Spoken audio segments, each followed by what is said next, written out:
My name is Andy, and this is the most magical podcast on earth. When I'm not on holiday at Walt Disney World, I'm planning a holiday to Disney. And when I'm not planning a holiday to Disney, I'm talking about Disney, with other UK fans like me who make the trip to Orlando and the House of the Mouse. So whether you're a parks professional or a Florida first-timer, this is the podcast for you. Each episode, I'll be chatting to other Disney superfans to share memories of their magical times, answering your Walt Disney World questions, getting you all the latest news from the parks, and finding out what's happening right now in Orlando. So get your ears on as we take you to the most magical place on earth. This is the most magical podcast on earth, part of the Secret Recordings Network. Brand new episodes every other week with new guests sharing their Disney memories.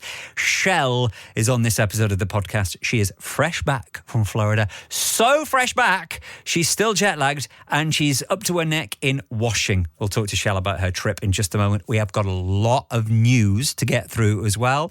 If you're a Muppets fan, Star Wars fan, a Zootopia fan, a lot of news to cover you on. We've got a top tip about some cheap food at restaurants over the next couple of weeks. And if you're going to either the Halloween party or Christmas party, got a top tip at the end of this episode as well. And your questions. Now, if you've got any questions, if you're going to Disney World, I always say, send me a message, Instagram, Twitter, X, TikTok, whatever. Send me a message. No question is too stupid, whether it's a planning question, you want some advice, or maybe some ideas of stuff to do when you're at Walt Disney World, do let me know. This question came through last week, and I just thought this hasn't got anything to do with planning. I just thought it was a great question. And I'm going to put this on Facebook as well, because I'd love to hear what you think about this. This is from Neil, who says, Andy, love the podcast. Just wondered if you could have any new songs on Guardians of the Galaxy Cosmic Rewind, what would you have? This is great. I'm going to put this on Facebook in a few days' time. I love all the songs there. Maybe not so much Tears for Fears, just because I think it feels like the ride is slower. So Everybody Wants to Rule the World, it feels like the ride slows down. It doesn't. It's the same speed. So if I was having a new song, it would have to be something fast. Now, I like the Mission Breakout over at Disney California Adventure. Yeah, the one that used to be the Tower of Terror. Guardians of the Galaxy. I love it. It's really good. They got some good songs on there. I Want You Back, Jackson 5. They got Pat Benatar. Hit Me With Your Best Shot. So maybe if they put those on, I think it would be good. Dolly Parton, 9 to 5, I think would be good on Guardians of the Galaxy at Epcot. Or maybe, I did think YMCA. But I think that's a bit political in America now, isn't it? Donald Trump has kind of like adopted that one, so maybe not that one. But something like that, something fast and fun. What do you think? Let me know. I'll put this, maybe give it a few days' time, like early next week. I'll put it on Facebook. Let me know. Have a bit of a think about it. What songs would you like to hear if they had new songs on Guardians of the Galaxy at Epcot? At Podmagical is where we are on all the socials. If you want to comment on that, or if you've got any questions, or if you'd like to be a podcast guest like Shell, or we're going to talk to in a minute, drop me a message. We'll get you on. Welcome to Shell. Welcome to the podcast, Michelle. Hi, Andy. How are you? I'm good, thank you. Is it Shell or Michelle? What we're calling you? Either is fine. I had Michelle written on my personalised ears. That's my kind of full name, but I guess I go by Shell or Shelley for my family too. So yeah, either's good. I mean, you probably don't even know your own name at the minute because you were so jet lagged. How long have you been back? 100%. Yeah, we just got back a day and a half ago. So children are still up at sort of very early hours of the morning. We're all still kind of just recovering, getting things out of suitcases still. We're very much in the throes of just got back. Yeah, you live out of a suitcase for quite a while there. You live out of a suitcase most of the holiday, and then you get home, you're kind of living out of it and putting it into the washing. But let's not think about the washing. Let's talk about the trip, because this was quite a special trip. Let's get the emotions out of the way. Okay, let's do it. Tell me about this trip to Walt Disney World. Yeah, so I am part of a bit of a, I guess we'd call ourselves a bit of a Disney family, in that my parents went to Disneyland in California 40 years ago. It was actually the year I was born, and they'd planned the trip in their early 20s. They wanted to do like a cross America fly drive trip, which in the mid 80s, tricky to organise, a lot of phone calls, and you have to write to places to organise things. So when my mum became pregnant with me, they decided they were still going to go, and they decided they're going to leave me in the UK with my grandparents. Which is fine. Okay. Yeah, a bit random. Looking back now, it does seem a bit a bit of a funny decision, but I mean, it's been a funny story throughout my life. You know, a funny thing that happened when I was 6 months old. My parents went to America on a trip without me. But as part of that, they went to at the end of their trips, they went from New York to California. At the end of their trip, they went to Disneyland in California, and it was the 30th anniversary that year. And they were just going to go for one day and sort of see what it was all about and stuff. And they walked in, and suddenly all of these kind of like bells and sirens and things were going off, and they had all these competitions going where if you were like the 1,000th visitor or the 10,000th visitor, you'd get special prizes during that year. And they had all these cars and things. And my mum thought, oh my goodness, I've won a car. I've won a big American car. How'd we get it home? Yeah, exactly. But it turned out they'd won a free pass to come again the next day. So they ended up going twice when they'd only planned to go once. But they really enjoyed it. And because they'd been away from the UK for a month at this point, it was the end of their trip, when they went on Peter Pan's ride and they flew over London, because they didn't know what to expect. Obviously, this is a time when, you know, they didn't even send out the videos ahead of trips then, did they? So you didn't really know what to expect. Yeah. My mum said she was really emotional because like flying over London and seeing the whole London-scape of the Peter Pan ride made her really homesick, and I think that's always been like a special ride for us ever since. So when they were building Disneyland Paris, my parents always thought, oh, we'll take them there, but won't be as good as the American ones. And then we went the year after it opened in '93, and we all loved it. And my parents still had in their hearts, it's not as good as the American ones, but it's good. But we really liked it, and because we were quite a big family, my parents had 5 children. It was affordable for us to go there, and so we went there. I would say every other year, sometimes every year. For most of my childhood, we went lots and lots of times. I've probably been about 15 to 20 times. I had my 21st birthday there with my uni mates. Yeah. I got engaged there to my husband. Oh, wow. We have my mum's 50th birthday in Disneyland Paris. We've been lots and lots of times. It's somewhere that really does feel quite like home for us. And we've been on lots of different sort of size trips. I've been 3 times with my children as well. I've got a 4-year-old and a 7-year-old, and we've taken them 3 times since sort of, you know, after COVID, and it's a really special place for us. But we always wanted to go to Florida. Sorry, getting into Walt Disney World.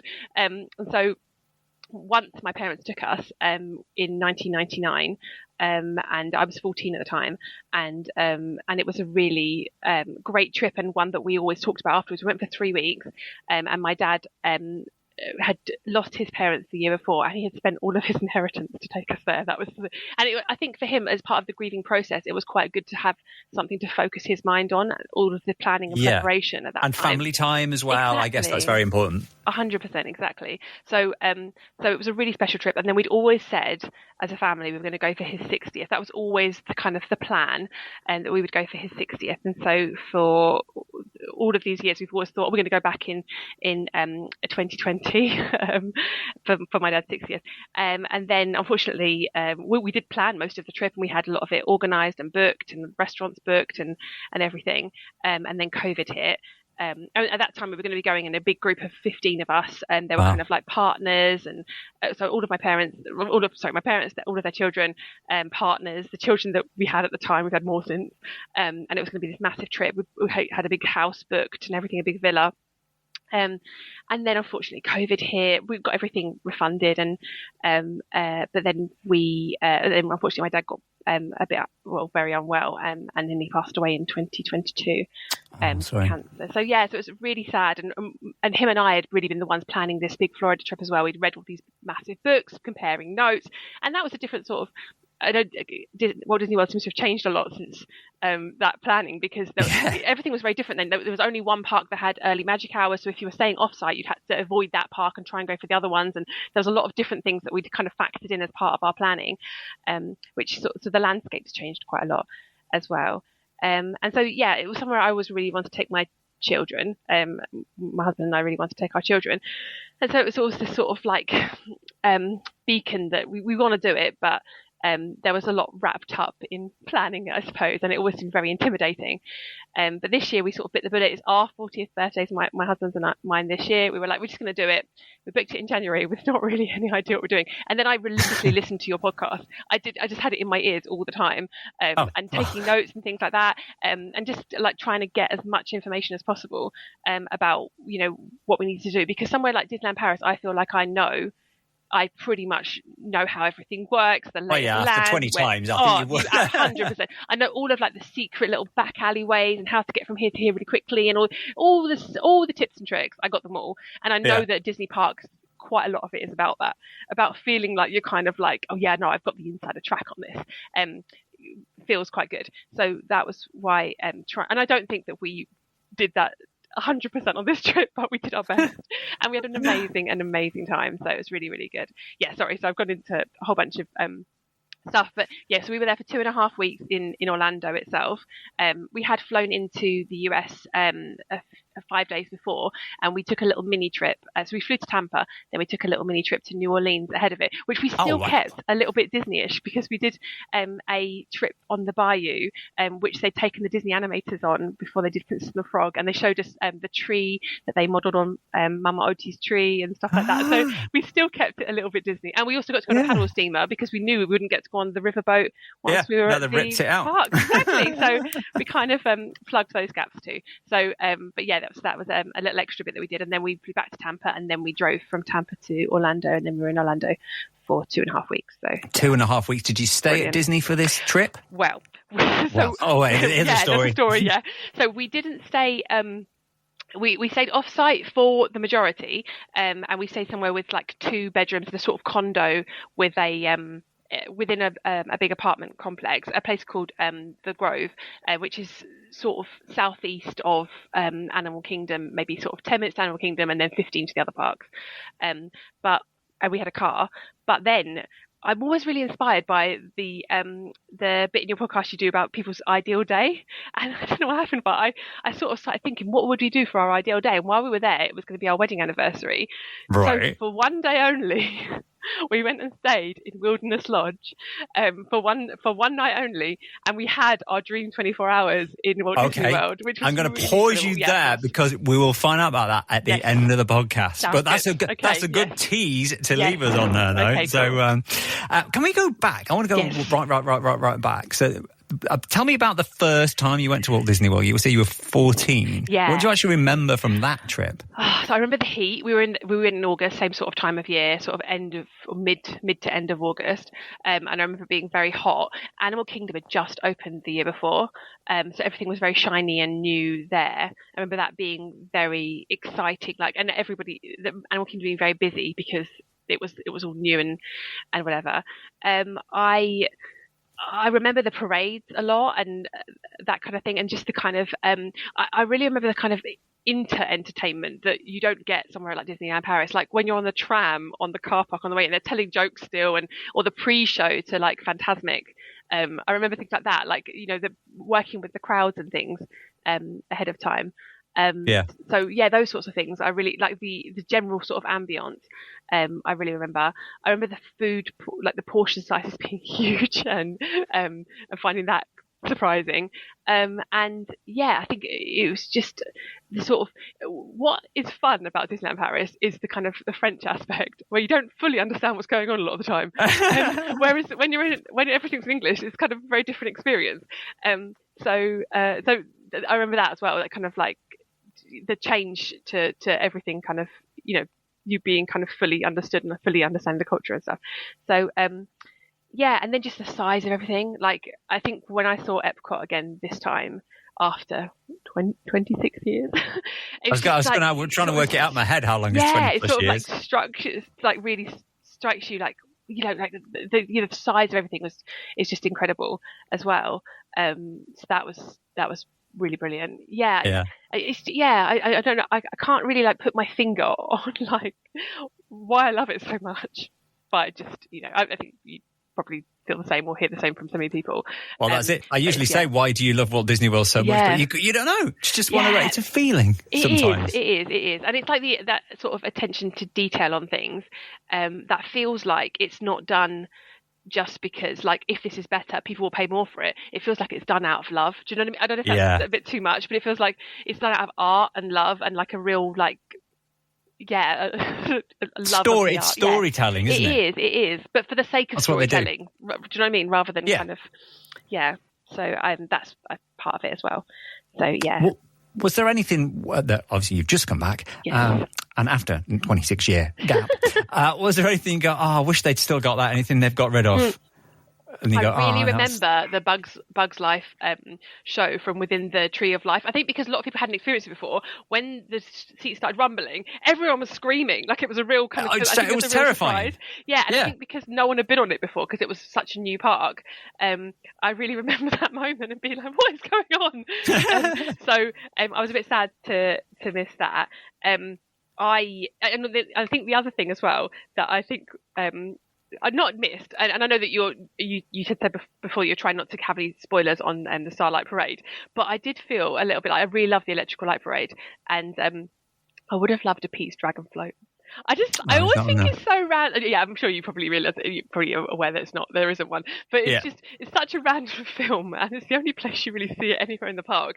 I just think it would have been such a little nod to the Electrical Light Parade to be like, oh, and here's a Pete's Dragon Float, and all the kids go, what is this film? To their parents, is that? Yeah. Although there was a newer version, wasn't there? A few years ago. Wasn't the same. Do you know what you need to do? You need to go to Tokyo to watch the Main Street Light, because Pete's Dragon is still in that. Yeah, and it's honestly that kind of like 16-bit electrical music is just weird music. Fantastic. Yeah, it's really good. Yeah. This trip, did you kind of stick to anything that you were going to do in your original plans in 2020 that you and your dad put together? So what did you stick to? Yes, we had a couple of so we'd done a few of our restaurant bookings already, because then it was you had to book 6 months out, and we had booked Garden Grill, so we booked that again to kind of do that, and then we also booked Olga's Cantina as well, and it was really it was kind of special having those moments, and then also because in 2020 that was the year that so many of Galaxy's Edge was sort of opening and was all shiny and new. I had done a pretty good job of not having too many spoilers for Rise of Resistance or Smugglers Run, and I think during Rise of Resistance I really had it's like you're flying around the place and getting tossed this left, right, centre, had a little bit of a tear during all of that. And my son was like, "You all right, mummy?" But I just really felt like, oh, my dad would have really loved this. It was so brilliant. It was so well done. It was like we were saying about it was done for the art, and it was done out of with love. And I thought that was really special, the way that all comes together. I think that ride is just fantastic. So yeah, I think that was those are some things that we did that I really thought oh yeah, I had a bit of a moment. I think you've got to give yourself a little bit of a moment. I think you've got to have a little bit of a moment. 100%. Shell's with us on the podcast, literally just back from Walt Disney World. She not only is going to tell us about her ideal date, Walt Disney World, she did it on the last trip. Can't wait to find out what you did. Back with Shell in just a moment. I got some news for you. I got a lot of news for you. There's been a lot of updates since the last podcast. First, let's talk about Zootopia over at Animal Kingdom. The Tree of Life used to be the Bugs Life 3D thing. It was horrible. It was really dark. They used to poke you in the back. Terrified kids and adults. Well, we know it's going to be rethemed to Zootopia, and we know that it's actually going to be opening before the end of the year. November the 7th, you'll be able to see Zootopia Better Together. It's 3D in carrot vision, and I do believe you won't get poked in the back this time. So Zootopia coming to Animal Kingdom from November the 7th. We also had an update about Muppets taking over RockNRollercoaster. So Aerosmith are on the way out, Muppets are on the way in. We won't get to experience this till next year. So the story is that Muppets are taking over G-Force Records.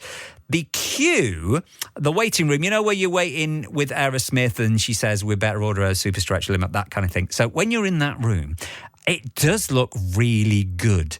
There are animatronics in there.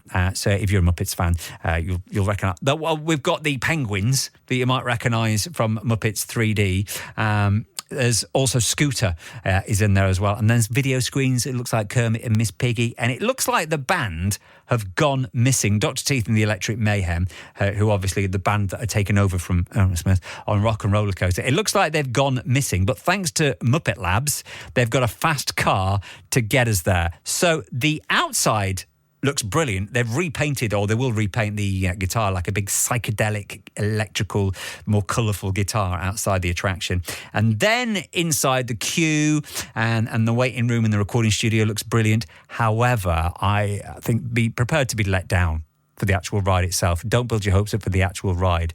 I think it's going to be a simple overlay because it's all cardboard cutouts inside, isn't it? I guess that big Hollywood sign that you crashed through, I think they'll change that to be the Muppet Show logo. I'd a guess. It's just a guess. So I think the ride's going to be pretty much exactly the same. They'll change the music. Obviously, it's not going to be Aerosmith. The queue looks good, but maybe the rest of it will be a bit the same. But there's a lot of people who like the Muppets, don't like roller coasters, so wouldn't want to go on it. But don't let that put you off going through the queue. But then you'll get to the actual ride itself and just leave if you want to just see what it's like. But that's going to be next year anyway. We don't even know when RockNRollercoaster will be closing down for a refurb. We know that Spaceship Earth is closed now for a refurb, by the way. That's now closed till the end of the year. Star Wars, Smugglers Run over at Hollywood Studios. If you get the job as the engineer, the boring job, well, the good news is you'll actually get a bit more of a decision now. You'll have to be more involved. You'll get to choose the destination from May the 22nd. That will change because, of course, Grogu and Mandalorian are coming to that attraction, Smugglers Run. Buzz Lightyear over at Magic Kingdom is getting some new vehicles, new laser guns. That's going to be a bit more interactive. And the person that you're sharing the car with will have a different colour to you. There'll be 2 different colours, so that makes it easy to spot which one is yours. We know there's going to be some new developments over at Hollywood Studios with Animation Courtyard, which I think is going to be brilliant, where they used to create legendary Disney animations way back, like Lilo and Stitch was made there. Robin Williams' character Lost Boy is going to be included in part of that as well. Other news that we got from these announcements, we know that Cool Kids Summer that they did this year is going to be back in 2026, but also this weekend is D23. So maybe there'll be a couple of more announcements, or maybe not. This is not the big D23 that's happening. This is just a mini one, and it's happening at Walt Disney World this weekend. So if there is any news between now and the next podcast, I'll try and be the first to update you on the socials at Pod Magical is where we are. Shell's back with us on the podcast. Let's talk about some of your favourite things then that you did on your last trip. Where did you eat and what did you like? Oh, so we did a lot of character dining with young children. I think that is a good way to do things because then obviously they come to your table and you can kind of have those interactions. You're not in a line for it, and they're often a bit more authentic as well. We got to a point though, my youngest one, who's 4, I said to him, we're going to go to this restaurant and Mickey Mouse can be there. I mean, not that guy again. So, he is everywhere, I think I had overdone it a little bit, but we went to Topolino's, which was incredible, so brilliant. Loved it for their breakfast, and that was amazing. We went to Tusker House, which we really enjoyed, and we booked that just at the end of breakfast, so you get a little bit of lunch stuff too. Very sneaky tip, but it is a good one. So we did that, which was really good. Loved that. We went to Garden Grill, which I mentioned before, and then when we stayed at Wilderness Lodge as well, we did do the storybook dining with Snow White and Grumpy and Dopey, which was just really special. It was so beautifully themed, like the food just incredible. I had a pork shank that I'm going to dream about for years to come. I think that was really something really special. That was great. And then the other place that we really loved was Docking Bay 7. We went there twice. I really liked it. It was like great quick service place, and the theming in there was just brilliant. And we seemed to keep going there when it was very, very busy, sort of between 7 and 8, when everyone's kind of trying to get a quick meal in and then go and do something and then get in the line for Fantasmic or whatever. Yeah. And it was as busy as it was and as rammed as it was, and it's like sometimes the counter was like almost overflowing with Coca-Cola. They would still the staff there were just amazing. They would still go like they would still be like cargo order up for Shirley. Like they would still say they're still keeping character and do the whole even though they're massively busy. Exactly. And I thought I love the commitment to it. I was just really, and the food there was really nice too. It's like I think for children it has a bit more sort of pastery and a bit more breadth of dishes than some of the other places. So the children really love the food there too. So yeah, that was one we really liked. I'm guessing you weren't on the dining plan. You didn't buy a dining plan or anything like that. No, we didn't. So we did.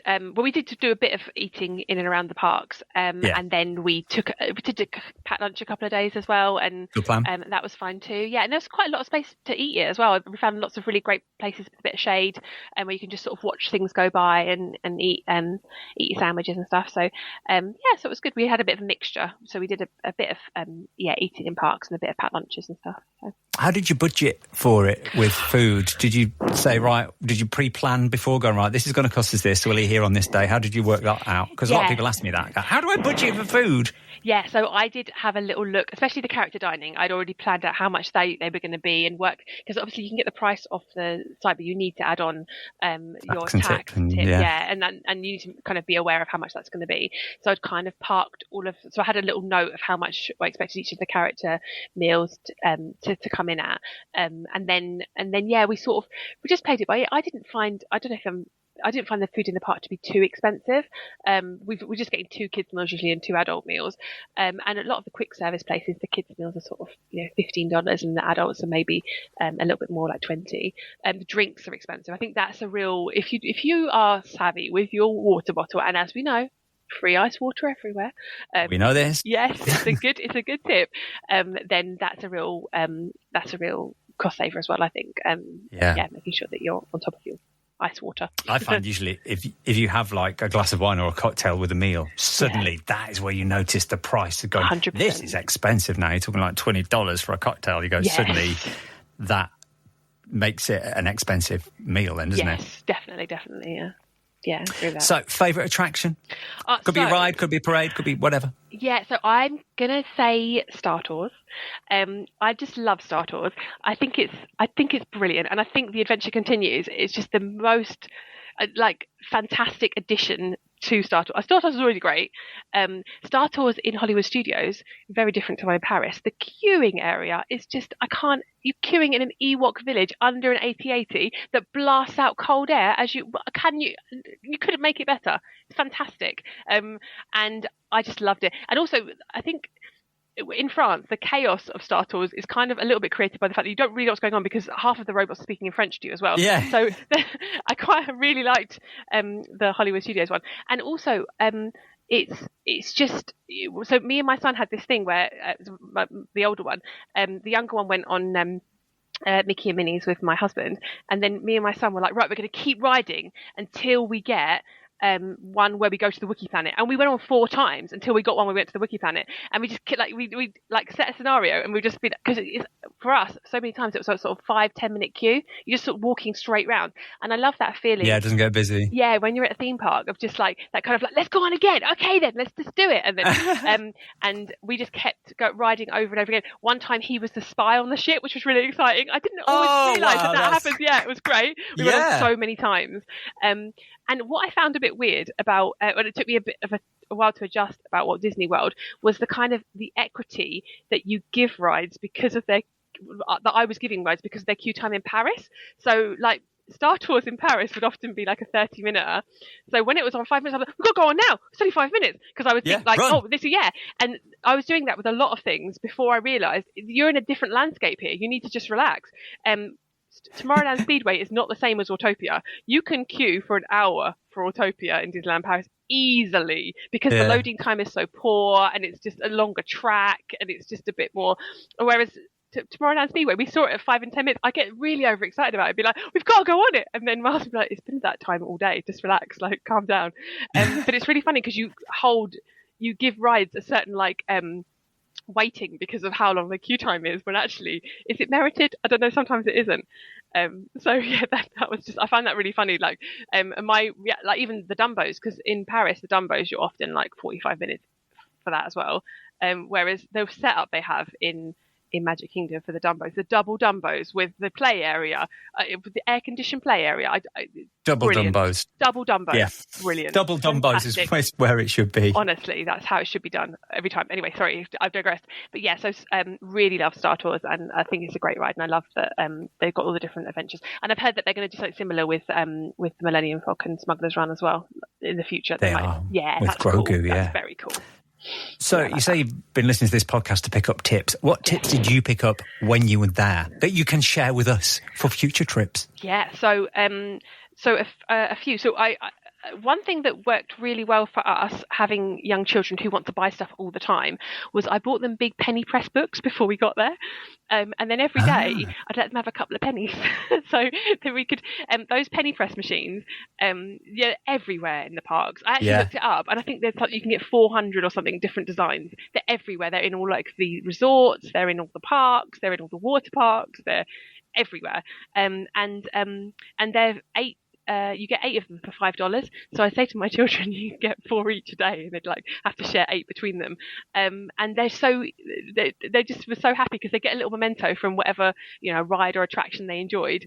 And that gave them. I mean, not to say that I cracked not buying too much merch. I have been unpacking. Well, yeah. Yeah, I mean, I've been unpacking lightsabers and droids and Navi axes today. So there's all sorts of stuff that we bought into while we were there.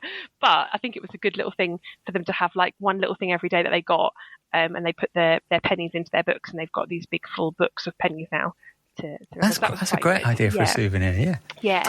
And then I would say the other little tip I would say, I didn't realise about this before it happened, but I looked it up afterwards, and I understand this probably isn't for small ears.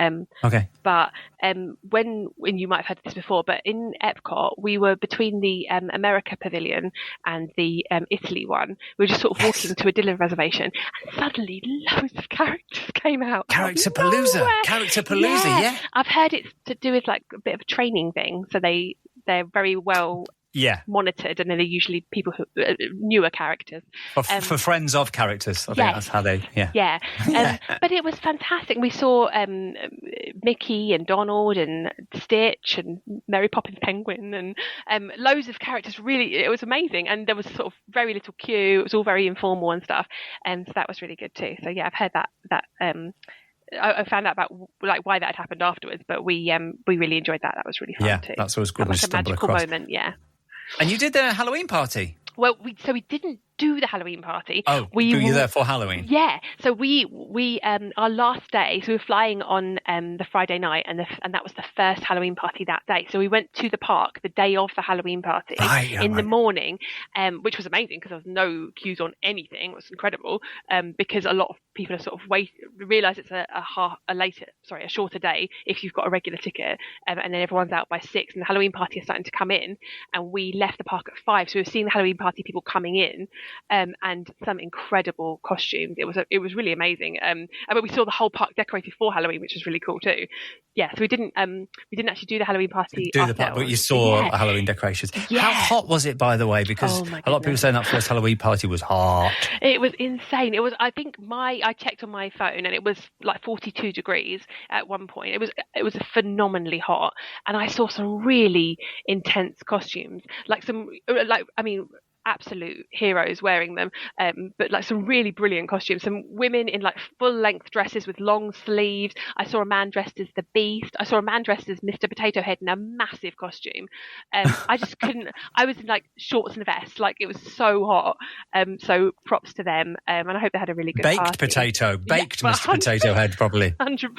Yeah, but it was brilliant. But I think you said on your last podcast that most people do just wear Halloween t-shirts, and I think that's definitely true. At this time of year, most people were just sort of wearing a spooky t-shirt or something that alluded to a character, because it was just too hot to go in the sort of bigger costumes. But there were some people who were doing it, and my all props to them because they had a brilliant time. And also, it's August still. We're 2 months away from actual Halloween. It does feel really weird. It's just reminded me, actually, going in August. I always say that the last couple of weeks in August when the American schools are back is a bit quieter. Was it? Did you feel it was busy? I think so. And we were sort of there over the overlap too, because our trip started on the 31st of July in the parks. Our first day was the 31st of July. So we saw a little bit of the tail end of that too. And it definitely was quieter in that second week. But then it was like the British invasion. The Brits arrived. And loads of Brits were coming out at that time. I have also heard as well this year that a lot less Canadians have travelled to Florida. That's right, yeah. Political reasons. So I think that has had a big impact, because I was really braced for some really long queue times, and I didn't think it was too bad. There are a couple of times where there were a few things we didn't get to go on just because of like weather and stuff. And I think that's the thing in August. The weather is quite hard going. Storms. Yeah, and as many times you tell yourself, we're just going to wear ponchos and we're just going to stay in the park, it's just going to be fine. Like once you get your feet absolutely soaked and everything, you're sort of like, well, actually, I think I want to go back now. Crocs is where it should be. Crocs and flops. 100%. Yeah. So I think that was a thing. So yeah, I think there are some rides like in Epcot, you've got Test Track, which is newly reopened, so everyone wants to have a go on the newly reopened Test Track, and Guardians of the Galaxy. And if the weather gets bad and then Test Track goes down, then everyone flocks to Guardians of the Galaxy, and rides are so interdependent in certain areas, and I think that sometimes affected the queue times a bit. So we didn't get to go on Test Track, unfortunately, but we did get to go on Guardians, so that was good. So we're waiting to find out about your ideal day. You were thinking about what your ideal day would be, but then you went and did it. Yeah. So talk me through it. What happened? Not what would you do? What did you do? Well, what did we do? So we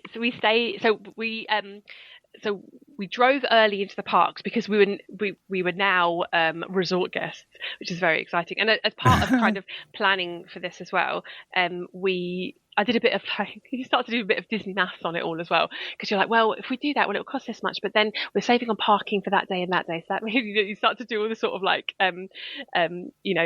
backwards maths for it. But yeah, sorry. So we drove into the parks. We were resort guests. So we were allowed to get in a little bit, like, that bit earlier. And we did go to Magic Kingdom. It was our wedding anniversary as well. So we had the pins, we had the badges, and everyone was saying happy anniversary. It was really nice.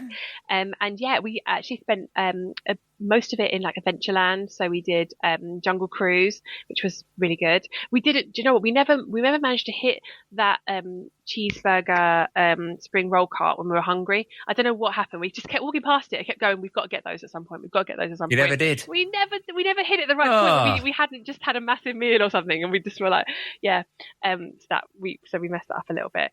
And then we we had this we sort of did a few rides around Magic Kingdom, the Dumbos and Small World. We did get on Mine Train as well. And then we were just waiting for our room to be ready, and the plan was to sort of go back, get freshened up, let the children have a swim in the pool, and then we were going to go to Storybook Dining at Wilderness Lodge with Snow White and the Evil Queen and Grumpy and Dopey, they were expecting the room to be ready at like 3, I think they say is the time. 11:30. 11:30. Oh, what a win! They're so good. So we did head back a bit earlier than we had planned originally. I think we headed back about 2. And then did get in the pool. Unfortunately, this isn't part of my ideal day, but then there was a clap of thunder, and they closed the pool immediately. So that was a bit of a shame. But I didn't mind because it gave us a bit more time to get ready for dinner and stuff, like get ready for our dinner and stuff. So it all worked out really well. And then after we'd had the amazing meal at Artist Point, we headed back into the park by boat, which is always lovely. And so we went across the lake on the boat, and then we went to watch the fireworks and the Starlight parade as well. So that was really good. And yeah, it was. On the parades as well, followed your advice on where to watch them from. And even the Starlight parade, we watched that outside Country Bears, a little bit further along, outside the trading post, in the same sort of stretch. There's a little platform, and I kept thinking, there's going to be a cast member that tells us we can't stand on here. There's got to be a cast member. No, they didn't. It was fantastic. A little bit higher up. Yeah, it was great. A fantastic view. So that was really good. That's top tip as well. So, that was it was a really magical day. So we spent it all in Magic Kingdom. But yeah, absolutely loved it. And I would say as well, I don't know if it's official policy, but we did book that one night stay at Wilderness Lodge using rented DVC points.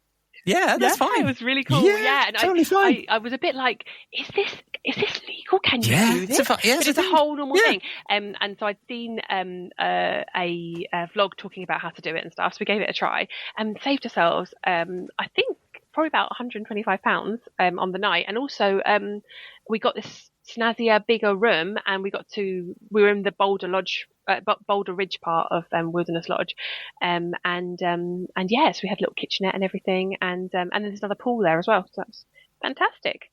And if you're there when it's deluxe hours, either the night you're there or the day you check out, you can use that as well because DVC counts as deluxe hours. Yeah, so they actually did have deluxe at Animal Kingdom that night, but we really wanted to do the fireworks. And I thought the best chance of us doing the fireworks and getting the children home in one piece, that was our best run at doing the fireworks when we were staying on site sort of thing.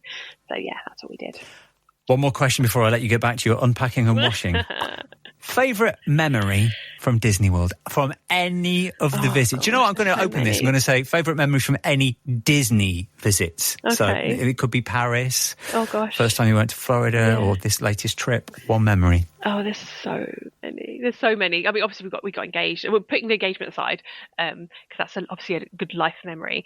I think when I was about 9 at Disneyland Paris, in the Lucky Nugget in Frontierland, they used to have like a can show, and we sat on one of the tables right at the front, and I was like invited to go up and dance on the can show. And I really remember that. It was a real special thing. So now, often when we go to Disneyland Paris, we often have a little bite of the Lucky Nugget, even though they don't have the can show anymore. I just always thought that was a really, that's a real thing that I remember. I love all the audience participation stuff, really going for it. So yeah, I really remember that. It was very special. But yeah. Lovely chatting to you. Glad you've got some good memories to take with you, but unfortunately now you've got a lot of washing to do. I do. Shell, have a magical day. Thank you so much. Thank you. If you'd like to join me on the podcast for a guest, maybe you've just come back from Walt Disney World, maybe it's been your first ever visit, maybe you've been many times, maybe you've not been for a long time, drop me a message. @PodMagical is where we are. We'll get you on. We'll sort out time to get you on. If you go in over the next couple of weeks, it's a great thing to do to get some cheaper restaurants. Orlando Magical Dining is on at the moment. I mentioned this on the last podcast. Select restaurants, in fact, I say select restaurants, there's dozens and dozens of restaurants around Orlando, including quite a few of them at Disney Springs and a couple at Swan and Dolphin, and I think over at Universal City Walk as well. So they've got set menus for a discount price. When I go later in September, I'm going to go to Summer House by the Lake because I've never actually been there for dinner, and they're on Magical Dining. So I think it's like $35 for a 3-course set menu. So I'm going to try that, but check out Orlando Magical Dining if you want some cheaper restaurant experiences, save yourself some money. And of course, if you do like dining, then it's the Food and Wine Festival. Food and Wine Festival is now on at Epcot, including the Epcot Eat to the Beat concert series. The Beer and Barrel opens at Magic Kingdom. Did you get your Beer and Barrel reservation the other day? Yes, that was chaos, wasn't it? This is the new Pirates of the Caribbean lounge that's opening next to Pirates of the Caribbean at Magic Kingdom. Yes, I'm going to be going to that in a few weeks' time when I go over. So I'll let you know when I get back. As I mentioned in the news, it's D23 this weekend, so maybe some announcements coming soon. Halloween Horror Nights about to start at Universal. If you're going to Epic Universe and you've pushed the boat out a little bit and bought Express Pass, well, pretty much all the rides are included in Express Pass now, because previously Harry Potter and one of the other ones wasn't included. So I think the only ride now is one of the Train Your Dragon rides, but there's a lot more rides included in the Express Pass, which I think is actually more expensive than the ticket itself to Epic Universe. But if you go in and you're going to be there for one day and you want to make sure you do everything, then do check that out. Finally, for this episode, I'm going to give you a top tip. Oh, the weather, by the way, yeah, still high 20s, still afternoon storms, pound to dollar is about 1.35. The top tip for this episode, now you can use this for if you're going to a Halloween party or indeed a Christmas party over at Magic Kingdom. These are on select nights, you've got to pay more, and there's various things that you only get during the parties. Obviously, it's slightly different at Christmas because the week before Christmas, some of the Christmas stuff they do in the park anyway. But if you go into the Halloween party, the fireworks, the parade, the castle shows, you only get at the Halloween party. My top tip is try and do as much as you can, as late as you can into the party. So, for example, there are 2 parades. Try and catch the second one, because the first one gets really busy. You've got the parade, then there's the fireworks, then there's the parade. You only get to see the fireworks once. You've only got one shot at doing the fireworks, so you need to do that. But if you can catch the second parade, it's always a bit quieter, because especially people with little kids, they'll see the parade and then they'll do the fireworks and then they'll go. So trick-or-treating is always a little bit quieter later on, and they seem to give you more. The parades are a little bit quieter, but more importantly, the party itself finishes at midnight. However, the last castle show with the Sanderson sisters, or if you go at Christmas, it's Clarabelle Cow singing Mariah, it's always midnight.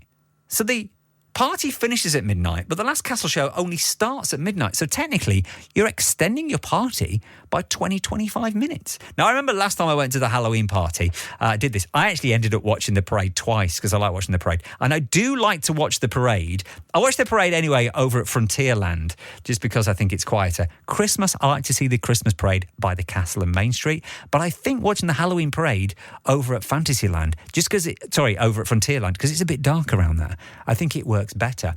But Halloween, you don't get to see Max Goof and Powerline. He only does that on Main Street, so there's a bit of a tip there. So you won't get him if you go around there, but I do like to watch it there. So I did that, and we did the fireworks, and then I watched the parade again. And they were waiting for the last castle show, and it was about 1:45. There wasn't many people. And as I was waiting, I thought, I wanted to go and meet Stitch dressed as Elvis, but it was always really busy. So I thought, I'll just go have a look out how long it is. Like 10 to midnight, there was nobody there. Yeah, what had been like 30, 40 minutes throughout the night, nobody there. So you might even get a quieter queue for one of the characters. So my top tip, if you can stay to the very, very end of the party, and you really should, you want to get your money's worth, try and do as much as you can later on in the evening. You'll get extra candy. There's my top tip for this episode. Back with a new podcast, a couple of weeks' time, new guest, new memories, more news. Who knows what's going to come from D23? Meanwhile, follow us on the socials at PodMagical. If you could like and subscribe, that would be brilliant. And until next time, please stand clear of the doors.